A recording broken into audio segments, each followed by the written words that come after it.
everyone has a story to tell. There is no one who doesn't have something to say about his life. Ups and downs, trials and tribulations, successes and setbacks, anecdotes and experiences. What life is all about. I am your host, Major General Sheoran, Indian Army veteran. And this is our co-host, Lisa Sani. We at the Army Way are starting this videocast.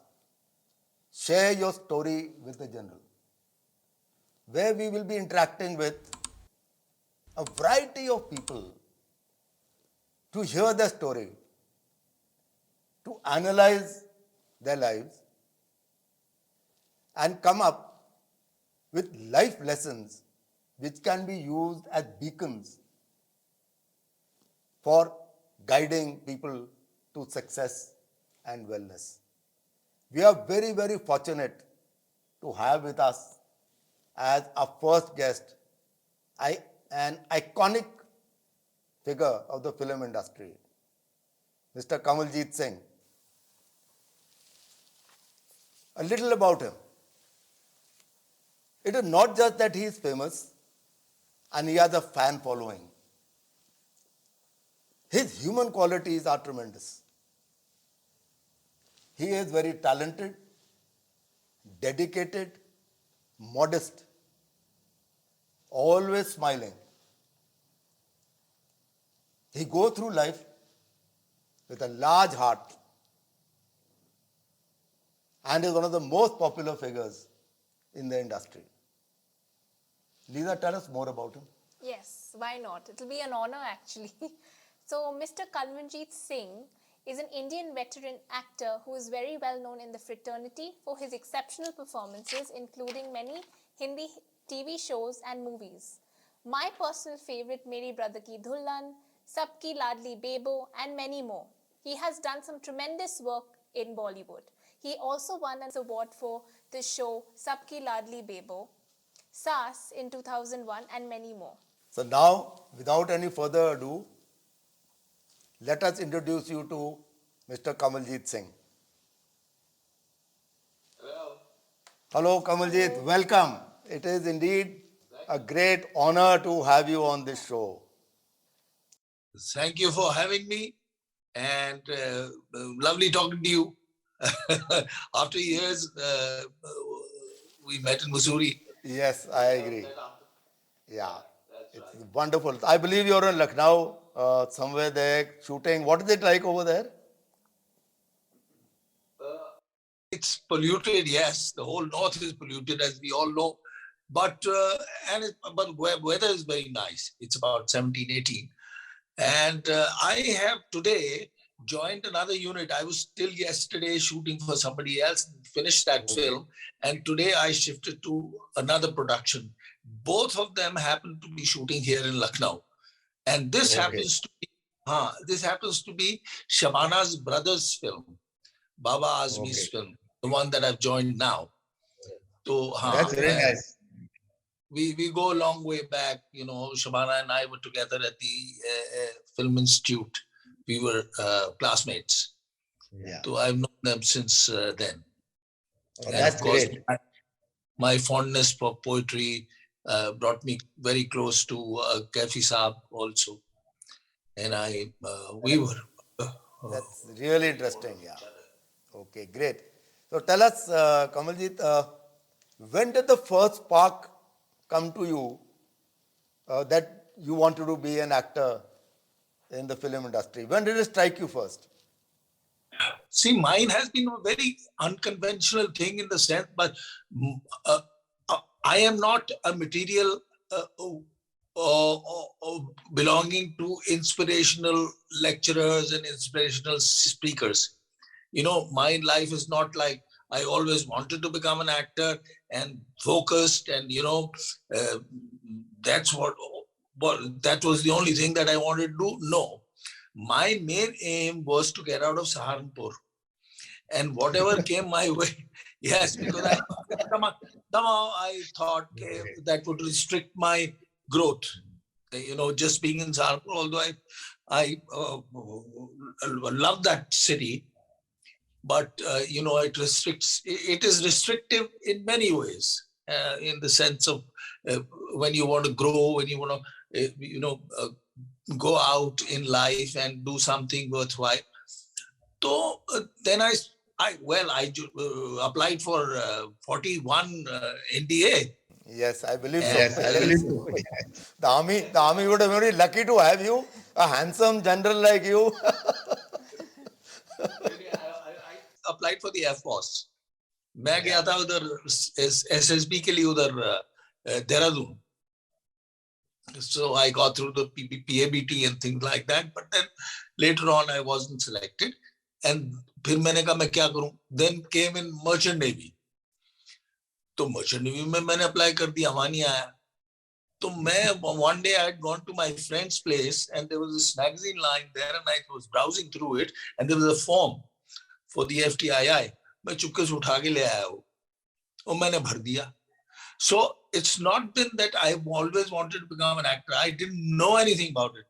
But yes, I grew to love it once I was selected, and then I pursued it passionately. That shows. It shows the way you've grown. You've been so popular all this time, and obviously a lot of hard work must have gone into this line that you've chosen. Well, I've given most of my life to this profession, but somewhere I feel that it hasn't given me back. One is always, it falls short. The life has always fallen short. Wherever you are, you still feel that, no, this is not the place I have aimed for. But I haven't thrown in the towel as yet. I'm still You're doing extremely well. You are in every second movie that we look at, you are there. It's not the question of being in second movie. The thing is that, well, you understand. I also feel that I have not been tried as much as I should have been by the filmmakers. So it'll come. It came late with so many other actors also. So you feel that your talent was not exploited as much as it should have been. As well. Yeah, Okay. as it should have been. So there's that aspiration still there in you, and you're going from height to greater height as you go along. Well, I'm trying my best. Like I said, I'm a work in progress, and like Bombay roads, filling up the gaddas and making it smoother towards the end. The end has to come. You've been wanting to ask him something? Okay, first of all, I must say it's an honor. So basically, sir, since you've been in the industry, I wanted to know, how do you handle all the adulation and fame? No, that's not difficult. The hard part of it is the booze, how you handle the booze. So yeah, but nothing has affected me. The praise or the booze, it doesn't affect me at all.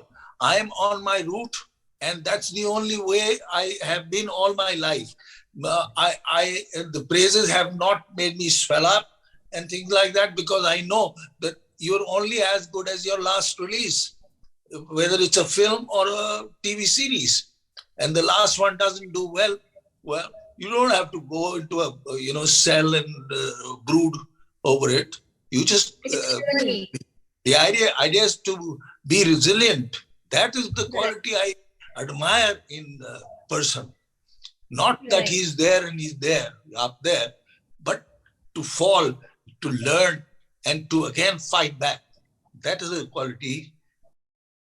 Very, very well covered by you. In fact, what you brought out is a very, very important life lesson, I think, for everyone, to how one handles life. I mean, imagine you with all the popularity, adulation, where you've reached, and yet you're so humble and modest about everything. I think it's really something very commendable. With, One thing I really like about a quote that says that you find yourself in a dark place. You've been thrown into a dark hole, and you just wither away, or you feel that you've been planted, and then you grow out again. That's the idea. Always when you fall, you feel that you're being planted again. It's reinventing yourself over and over again and going beyond yourself. You don't have competition with anybody else. I don't have any competition with anybody else. I just want to be better than what I was yesterday. That's an excellent attitude. Yes. Excellent. Can you share some anecdote or experience with us which most people don't know about, something interesting in your younger years, now? Any anecdote or experience which you feel affected you or has some importance?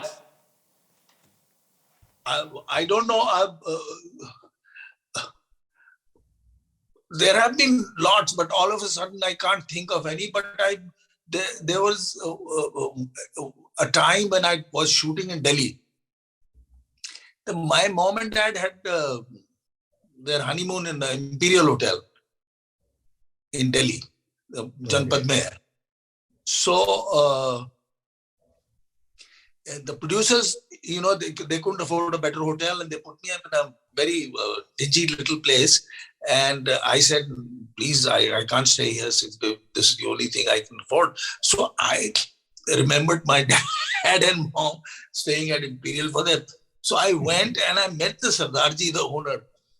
I said, look, I'm a product of here and you have to give me a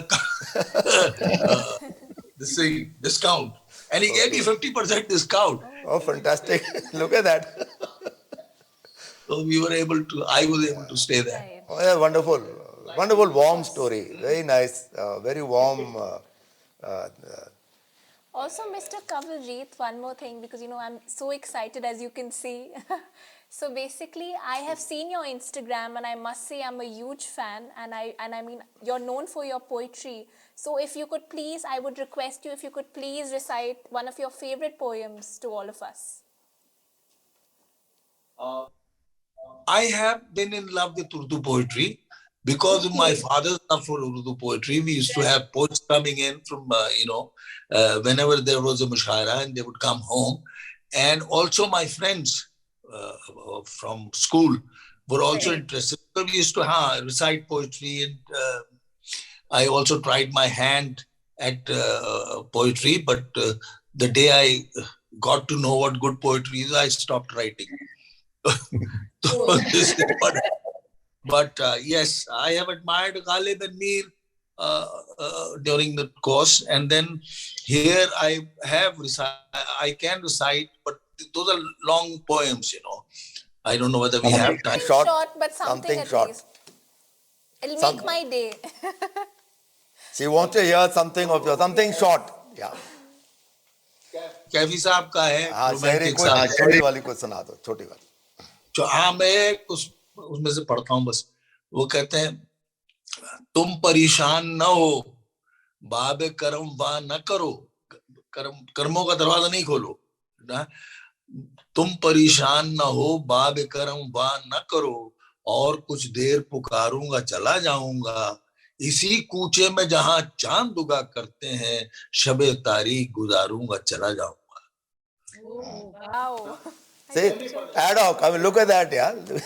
you are really talented. Very talented. Okay, Thank fantastic. you so much, sir. You stay so cheerful, so warm. You're very fit. How do you manage this balance in life? How do you balance it out? How do you manage despite hectic schedules? Your demeanor is always positive, always cheerful. You're always good looking. You're looking smart all the time.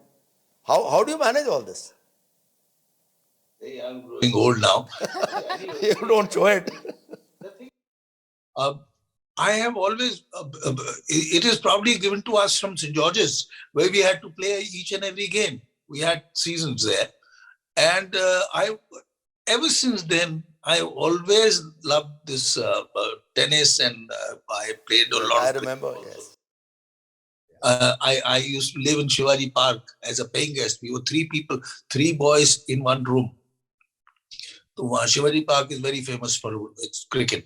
I played a lot of cricket, but then I played a lot of tennis. So between 6 and 8, if I'm not shooting, I'm either, I used to play tennis a lot, but now because of my knees, I can't play. I had an operation. So, but I walk and I go to the gym. But between 6 and 8, मुझे अगर भगवान भी कहेगा भाई अब चल your time has come, तो मैं कहूँगा let me just finish the game of tennis.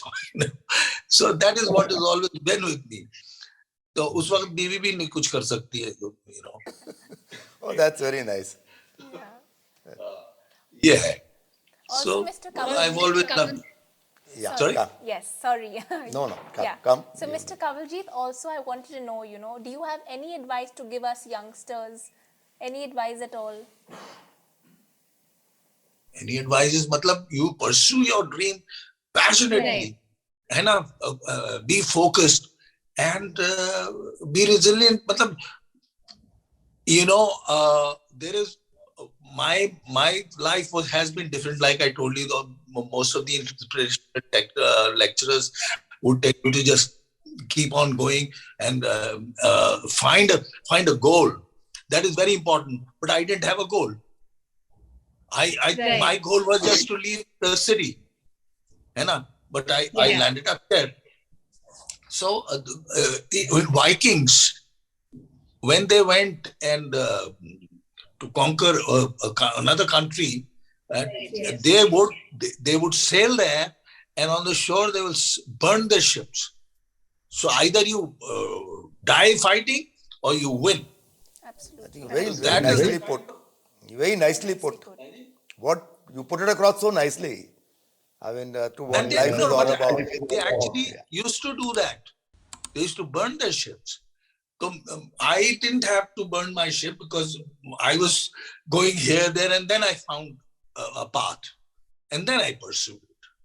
And then, of course, when you're walking, for me, path is more important than reaching a destination, because वहाँ तो destination खत्म हो जाती है. So I love the journey.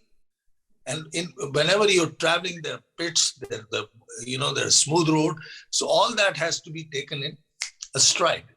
I think the excellent advice. The way you put it across so philosophically is remarkable. What gives you maximum joy these days? What gives you maximum joy? Joy. Yeah. What gives you joy? A drink of malt in the evening. Very nice. I think that sums up life. That sums up life. Yes. I think very nice. Yeah. That's just on the funny side. But then, yes, being with my family and doing my work well. And if I get a pat on my back from my director, it's a great high, in your work. So that is what I'm always looking for, and trying to make my boss happy, director happy, and that I've done. And within actors, it's the feeling from within. So you come to know that you've struck the chord or not. So whenever I strike the chord, the right chord, that's a real big high. Excellent. That's wonderful. We're really honored to have you with us.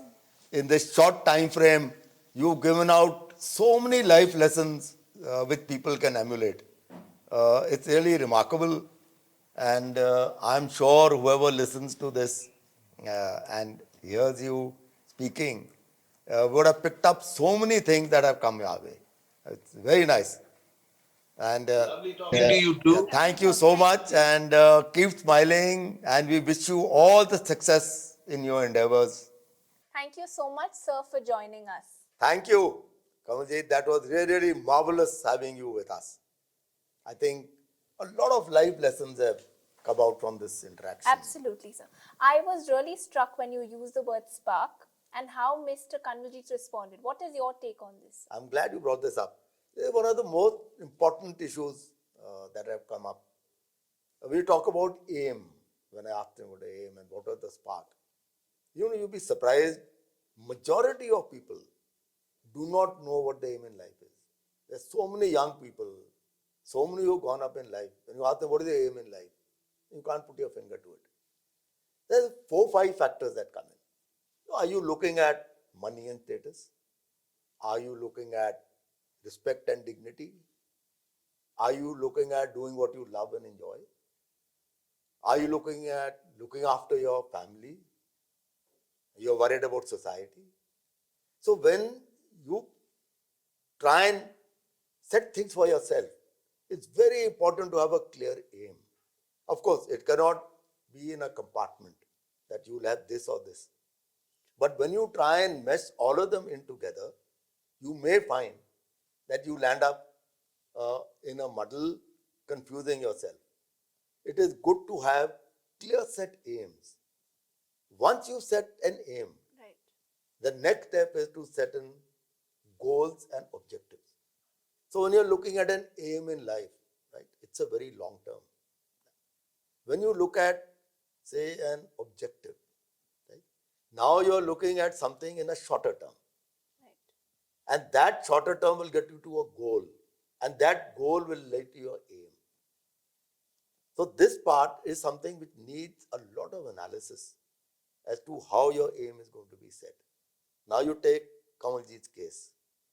He tried a certain place. He said he tried a second place. And then finally he found where his heart is. Yes. Now when he discovered that, he went into it with everything that he's got.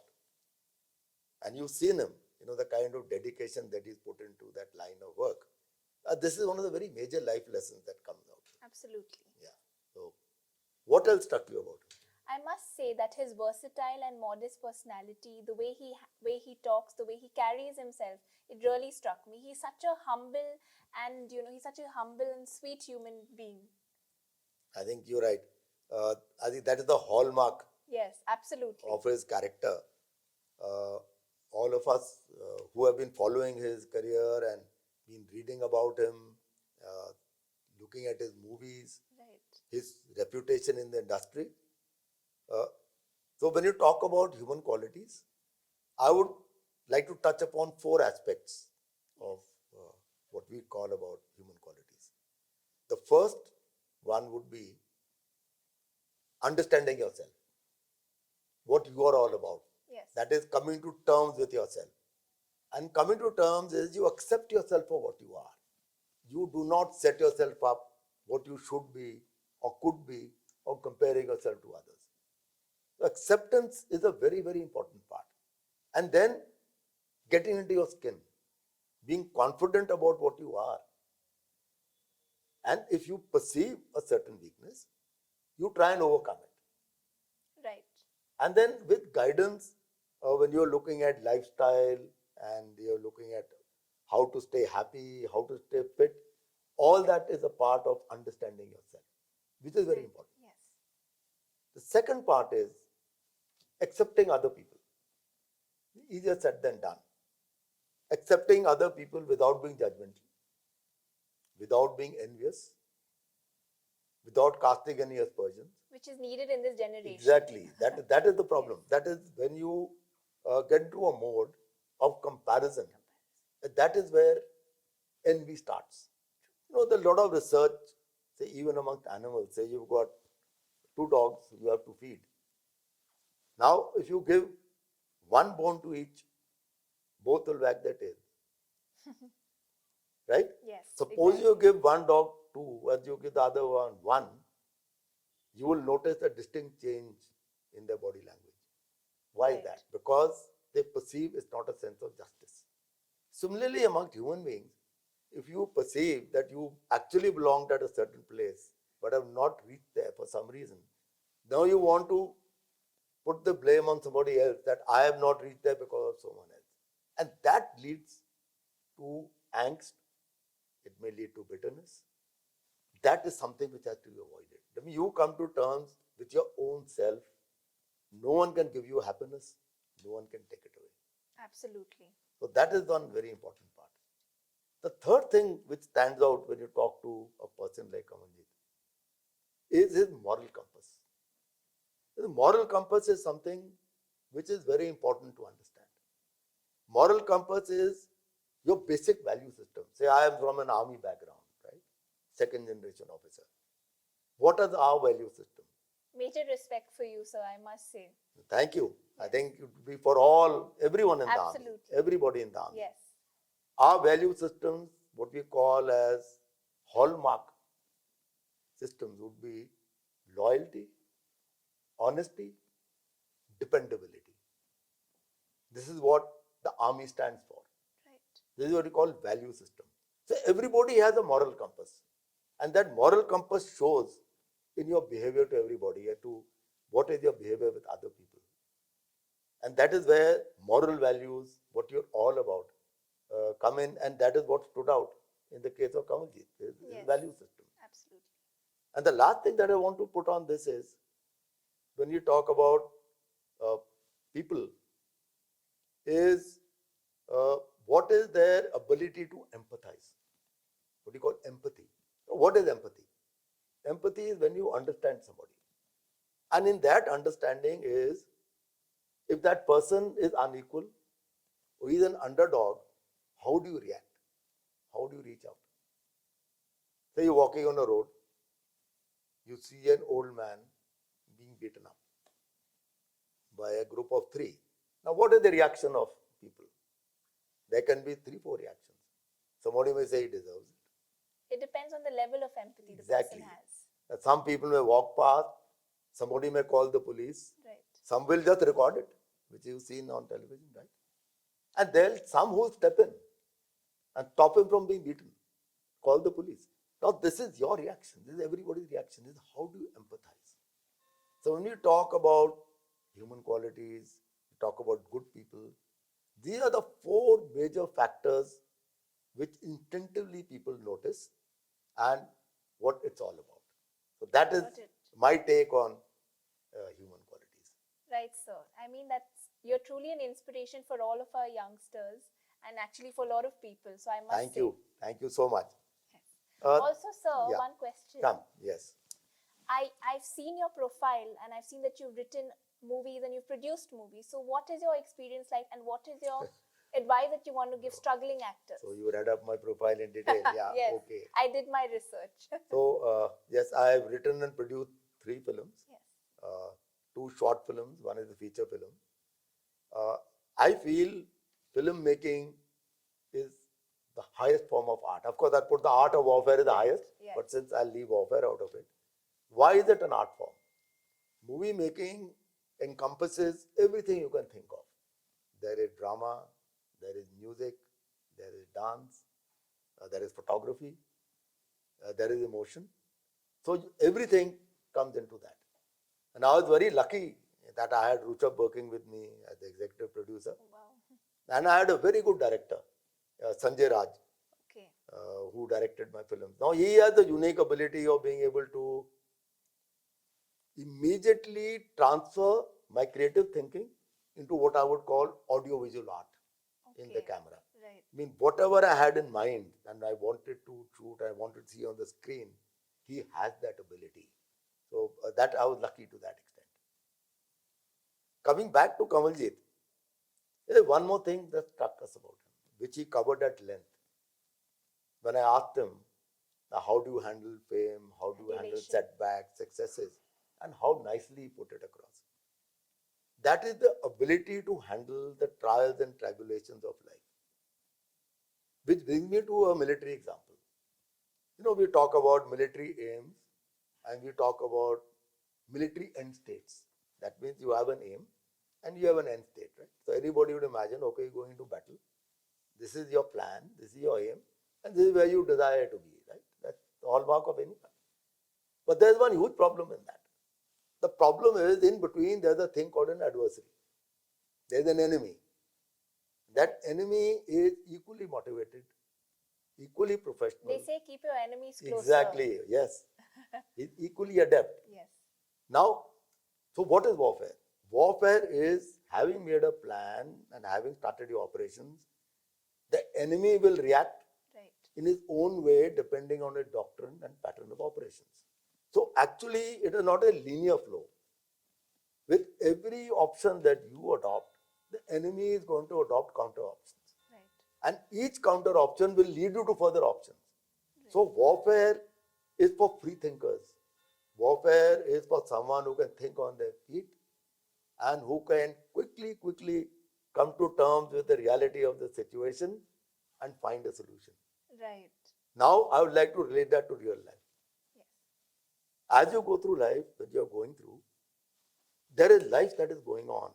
There is technical disruption, there will be layoff, there is burnout, there is work-related stress, there is competition. Now, this is life. Everyone must try and master the art and understand, okay, that life is not a linear progression.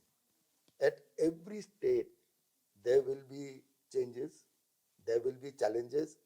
How you handle it is what life is about. As we clearly saw in Mr. Kanwaljit's case. Imagine. Yes. I mean, he has reached such a place, and yet he talks about failures, yes. yet he talks about where he wants to be, and he is not satisfied, and he has not reached his potential. Right. He So I still think, feels that yes, there's more to it. Exactly. Yeah.